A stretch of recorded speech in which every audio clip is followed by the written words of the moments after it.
Good morning guys, मैं हूं लखन बारोलिया। आज मैं आपको पढ़ाने जा रहा हूं एमएसएन फर्स्ट का चैप्टर नंबर सेकंड। उसमें एक टॉपिक है पल्मोनरी कोच। पल्मोनरी का मतलब रेस्पिरेटरी, यानी कि श्वसन तंत्र या लंग्स से संबंधित कोई भी बीमारी। जैसे कि उसमें एक बीमारी का नाम है कोच का मतलब होता है वुंड, जैसे कि लाइक दिस, जैसे ट्यूबरकुलोसिस की तरह।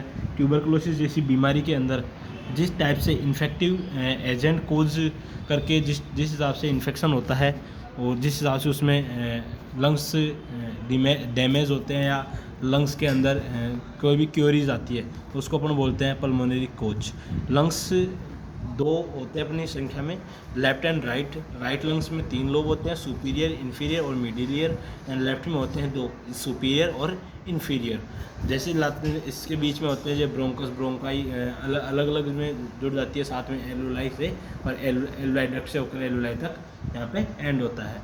ये लंग्स के जस्ट लास्ट में ये परिधि दिख रही है, जैसे कि इसको बोलते हैं प्यूरल कैविटी, या इसको प्यूरल मेम्ब्रेन भी बोल सकते हैं। इसको लंग्स प्यूरल मेम्ब्रेन बोलते हैं या लंग्स मेम्ब्रेन भी बोल सकते हैं।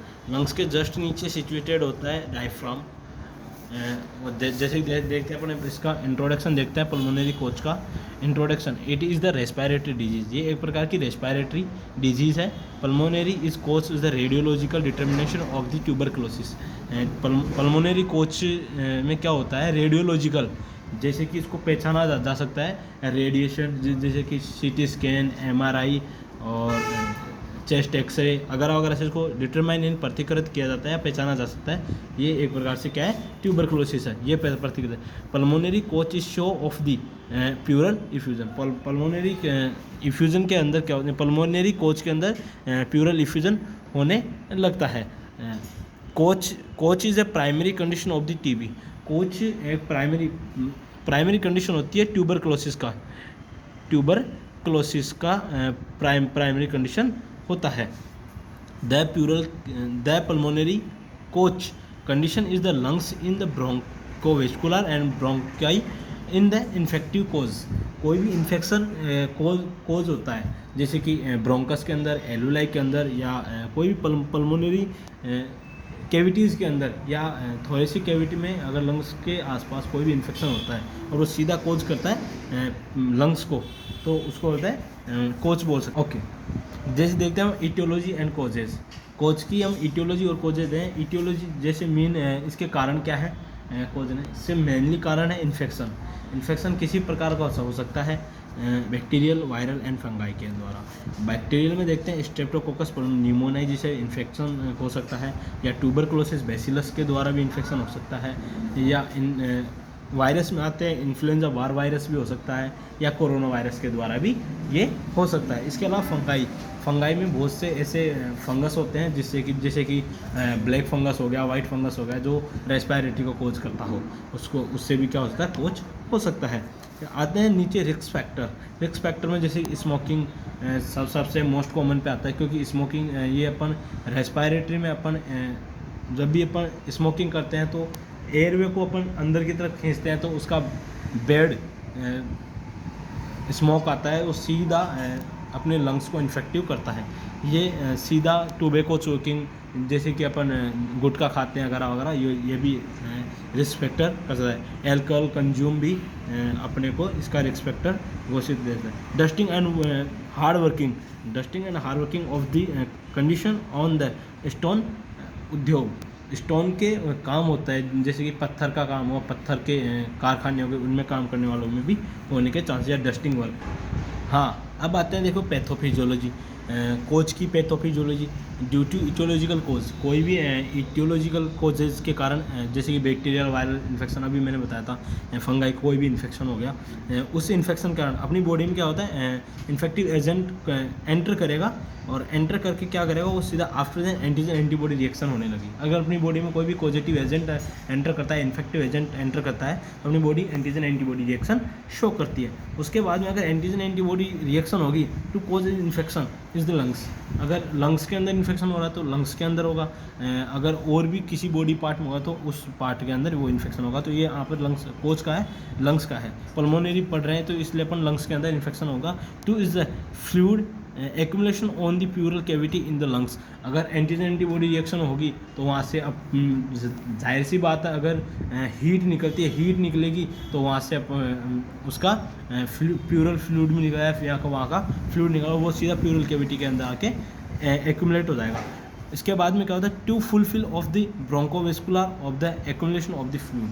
ब्रोंको वेसल्स होती है, ब्रोंकस होते हैं, उसके अंदर फुलफिल हो जाते हैं, वो भरने लग जाता है, क्या कफ वगैरह वगैरह या प्यूरल फ्लूइड आके वहाँ पे भरने लग जाता है। उससे क्या होती है, पर्सन को ब्रीथिंग डिफ़िकल्टी इन ब्रीथिंग होती है, फीवर होने लग जाती है, क्योंकि इन्फेक्शन हो रहा है तो फीवर होगी, चिल्स होगी, चेस्ट पेन भी हो सकता है, हेडेक भी हो सकता है, या ब्रीथलेसनेस भी हो सकती है। अगर ये सारे सिम्टम्स आते हैं, कफिंग भी हो सकती है, इसमें कफिंग भी हो सकती है, अगर वगैरह कोई ऐसे कोई भी सिम्टम्स आते हैं तो उसको अपन क्या बोलते हैं, पल्मोनरी कोजेज, या पल्मोनरी कोजेज में इसको क्या बोल सकते हैं अपन, कोच इसको क्या बोल सकते हैं, कोच बोल सकते हैं। नेक्स्ट वन हम पढ़ेंगे क्लिनिकल फीचर्स। इन कोच के क्लिनिकल फीचर्स पढ़ेंगे। Coughing with and without sputum. Coughing हो सकती है विथ एंड विदाउट स्पुटम, इनकी स्पुटम के साथ भी और बिगर स्पुटम की भी कफिंग हो सकती है। डिफ़िकल्टी इन ब्रीथिंग, सांस लेने में दिक्कत हो सकती है। फीवर एंड चिल्स, क्या ठंड के साथ बुखार आ सकती है। चेस्ट पेन भी होगा, क्योंकि लंग्स के अंदर इन्फेक्शन हो रहा है, और नोज़िया हो सकता है, वोमिटिंग हो सकता है, लिथार्जी भी हो सकती है, हेडेक होगा, बॉडी पेन भी होगा, और लॉस ऑफ वेट।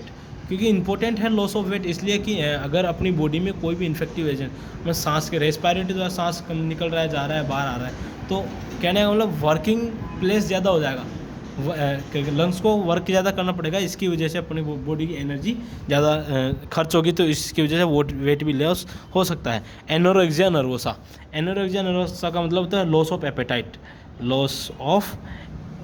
एपेटाइट, कहने का मतलब भूख का नहीं लगना। डायग्नोस्टिक इवैल्यूएशन में देखते हैं कि अपन अगर ऐसे सिम्टम्स आ रहे हैं तो ऐसा कौन सा डायग्नोस करवाए जिससे हमारे को पता लगे कि ये कोच है या कोई बीमारी है, कैसी इस प्रकार की रेस्पिरेटरी बीमारी है। तो इसके लिए अपन करेंगे डायग्नोस्टिक इवैल्यूएशन में history taking and physical examination. Firstly हम नर्स का काम होता है हिस्ट्री टेकिंग करना और फिजिकल एग्जामिनेशन करना। इसके अलावा कुछ ब्लड टेस्ट होते हैं, तो ब्लड टेस्ट में जैसे अपन CBC करवा सकते हैं, CRP करवा सकते हैं, ESR करवा सकते हैं, D डाइमर करवा सकते हैं, LFT करवा ले, RFT करवा ले, या PFT करवा ले। इसमें इंपॉर्टेंट है PFT, पल्मोनरी फंक्शन टेस्ट होता है। ओके, इसके अलावा इमेजिंग टेस्ट होते हैं। इमेजिंग टेस्ट में हो जाते हैं CT स्कैन हो गया। CT स्कैन में बहुत सी अलग अलग प्रकार के CT स्कैन होते हैं, जिसकी HRCT हो गई, NCCT हो गई, PET-CT हो गई। ये सारी चेस्ट के लिए की जाएगी। ये सारी किसके लिए की जाएगी? चेस्ट के लिए की जाएगी। ये सारी CT स्कैन किसके लिए की जाएगी? चेस्ट के लिए। इसके अलावा अपन MRI करवा सकते हैं, चेस्ट MRI करवाएंगे, और इसके अलावा चेस्ट एक्सरे भी करवा सकते हैं। ये दो प्रकार से होते हैं, PA view and AP view, PA view and AP view हो सकता है। इसके अलावा अपन इमेजिंग में अल्ट्रासोनोग्राफी करवा सकते हैं। जब अगर अपने को प्यूरल फ्लूइड एक्यूमुलेशन होने लग जाए, अगर अपने को एक्सरे में दिख रहा है तो अपन अल्ट्रासोनोग्राफ करवा सकते हैं। मार्किंग करवाने के लिए अल्ट्रासोनोग्राफ भी करवा सकते हैं। इसके अलावा अपन एक बायोप्सी टेस्ट भी करवा सकते हैं। स्कोपिक टेस्ट में ब्रोंकोस्कोपी करके अपन देख सकते हैं इसको। इसके अलावा स्पुटम टेस्ट होते हैं, जिसमें AB स्टेन हो गया, AB कल्चर हो गया, CB नॉट वगैरह टेस्ट हम करवा सकते हैं। हाँ, नेक्स्ट वन हम टॉपिक पढ़ रहे हैं मैनेजमेंट, कोच का मैनेजमेंट। कोच में मैनेजमेंट करेंगे हम पहला मेडिकल मैनेजमेंट, इसमें डाइटरी मैनेजमेंट भी आता है, सर्जिकल मैनेजमेंट भी आता है, और नर्सिंग मैनेजमेंट भी आता है। पहले पढ़ेंगे हम मेडिकल मैनेजमेंट। मेडिकल मैनेजमेंट में हम देखते हैं पहले एंटीबायोटिक थेरेपीज दे सकते हैं, जैसे कि एम्पिसिलिन दे दी, पेनिसिलिन दे दी, एमोक्सिसिलिन दे दी, लियोफ्लोक्सासिन भी दे सकते हैं। न्यूअर ड्रग में आता है लियोफ्लोक्सासिन भी दे सकते हैं। अब नेक्स्ट वन, अगर ये एंटीबायोटिक थेरेपी के अलावा अपन सेकंड देंगे तो अपन डॉट्स थेरेपी दे सकते हैं। डॉट्स थेरेपी में जैसे कि प्राइज आता है PRISE। प्राइज का मतलब होता है पायराजिनामाइड, R का मतलब रिफाम्पेसिन, I का मतलब आइसोनियाजाइड, S का मतलब स्ट्रेप्टोमाइसिन, E का मतलब इथाम्ब्यूटोल। ये एक डॉट्स ड्रग्स का नाम है। प्राइज पायराजिनामाइड, रिफाम्पेसिन, आइसोनियाजाइड, स्ट्रेप्टोमाइसिन और इथाम्ब्यूटोल। Okay sir. अब नेक्स्ट आते हैं एंटीपायरेटिक ड्रग्स दे सकते हैं, जैसे कि अपन एंटीपायरेटिक में आता है पैरासीटामोल अगर होगा, कॉर्टिकोस्टेरॉइड देंगे या एंटी इन्फ्लामेटरी ड्रग देंगे, उसमें हाइड्रोकोर्टिसोन दे दिए, डेक्स्टामेथासोन दे सकते हैं अगर। ब्रोंकोडायलेटर देंगे, एसिब्रोफाइलिन दे दिया, इटोफाइलिन, थियोफाइलिन दे दिया। अगर अपन नेक्स्ट वन अगर इससे भी ठीक नहीं हो रहा तो इसके अंदर अपन दे सकते हैं, क्या नाम है, नेबुलाइजेशन करवा सकते हैं। नेबुलाइजेशन करवाएंगे। नेबुलाइजेशन में क्या है, ब्रोंकोडायलेटर ऐसे लिक्विड फॉर्म में डालेंगे, जिसे भाप की टाइप में अपन देकर इसको ट्रीट कर सकते हैं। इसके अलावा अपन डाइटरी मैनेजमेंट देखते हैं। इसमें डाइटरी मैनेजमेंट मैंने लिखा नहीं है, लेकिन डाइटरी मैनेजमेंट का मतलब ये होता है कि ऐसा प्लान जिसमें अपन इस बीमारी को ट्रीट करने के लिए अपन जो डाइट दे, जो सूटेबल डाइट हो और उससे जल्दी से जल्दी पेशेंट रिकवर हो सके, उसे डाइटरी प्लान कहते हैं या डाइटरी मैनेजमेंट कहते हैं। सर्जिकल मैनेजमेंट में इसमें आएगा ओनली ब्रोंकोस्कोपी। इसमें सर्जिकल में ब्रोंकोस्कोपी आएगा, उससे अपन कोई सैंपल कलेक्शन वगैरह में ले सकते हैं। अगर ज़्यादा ही अगर दिक्कत आती है इसमें तो ब्लोकोटमी करवा सकते हैं, वरना इसकी कोई ज़रूरत नहीं होती। इसमें नेक्स्ट वन आता है nursing management. Nursing management take the patient is treatment should be is the nurse, क्योंकि नर्स पेशेंट को ट्रीटमेंट प्रोवाइड कराएगी डॉक्टर ऑर्डर्स के अकॉर्डिंग।